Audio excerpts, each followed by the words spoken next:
Troy, maybe not as strong a team performance overall tonight, but the first back-to-back win since late November. What does it mean just to string together a couple of results? Well, it feels good. I'm happy for the guys. You know, I'm really happy for the guys as professionals. They come here every day and they work extremely hard. We're all a part of that on a daily basis here in Abbotsford. You know, our viewers at home or on the computer don't see us every day as much as you guys do, and these guys work extremely hard. And they're committed guys, and they're a good group of guys. And I thought that over the last month or so, there's been a lot of games, a lot more games they've deserved better fate, but just the makeup of our team in terms of finishing doesn't always lend itself that way. So we have to play these really tight games. And ironically, you know, this weekend with the league changing, you know, obviously Hamilton's missing a lot of players. Tough spot for their staff to be in. We're missing some players. And just ironically, it worked out for us this weekend. But I wouldn't say that we played our best hockey, or not this weekend, these last 2 nights. But I don't think we played our best hockey, but ironically we found wins. You know, that's different, because in this business usually like to say we're going to get rewarded when we play really well.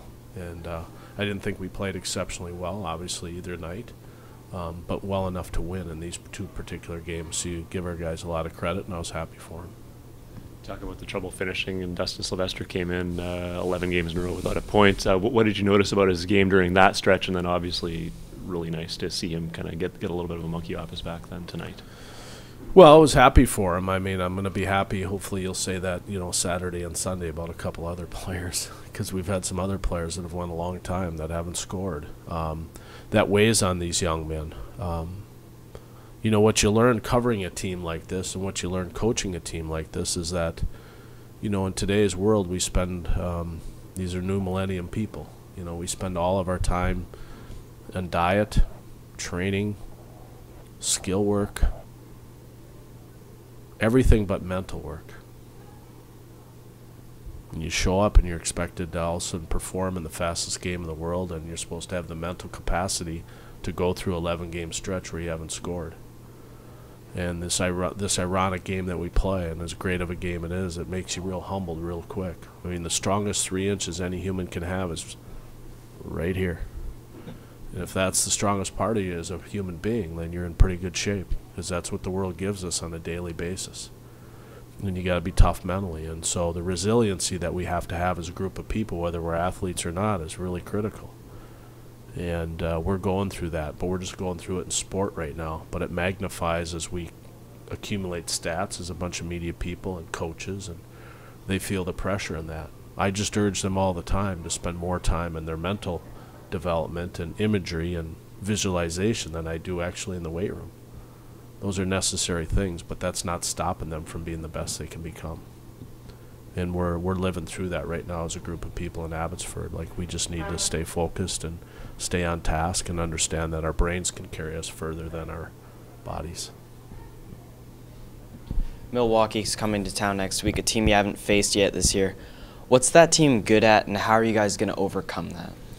Well, they're really good in transition. The one thing I've liked over Milwaukee through the years in my league is I always find that they make small area plays and they move the puck really well. They definitely play a puck possession game, and I'm looking forward to this matchup. It's been a long time. Usually we've already battled against Milwaukee at some point along the way, and this year we haven't. So I always find that they're a fun team to play against because they pose you a lot of problems that a lot of teams don't play. They'll hold on to the puck. They'll keep the puck in our end for a little bit, and they play with some tenacity. And the one thing I think usually about the Nashville team, the organization, the Nashville Predators, they usually have players that have really good stick skills. Like, they're good. They're strong over their sticks. So I find that this will be a good test for us this weekend, and you know, we look forward to the challenge that's in front of us. You guys are going to have one accelerated day of preparation tomorrow. How do you prepare differently on such a short notice? Well, what we've it's a good question, Mike. I mean, what we found with our team is that we usually, if we go 2 days in between here before we play Saturday, Sunday, playing 4 games this week, we'll we'll give a little extra hour tomorrow, so we'll start our meeting an hour later than normal, and then we'll run practice from 11 till 11:35 roughly instead of 10 to 10:35. We'll be upbeat and short and sweet tomorrow, and maybe a touch longer on Friday. And a lot will have to do with, kind of how this shakes out from around us. We're like we're like every other American League team. Like, players are going to start to drop once the NHL rosters go in. We'll have to go through that transition again, and we'll probably have some player shuffles back and forth. And that won't deter us from the fact that we're going to go about 35, 40 minutes, but it'll make a difference in a little bit of the psychology of the game, going back to the mental side, like who's coming and who's going.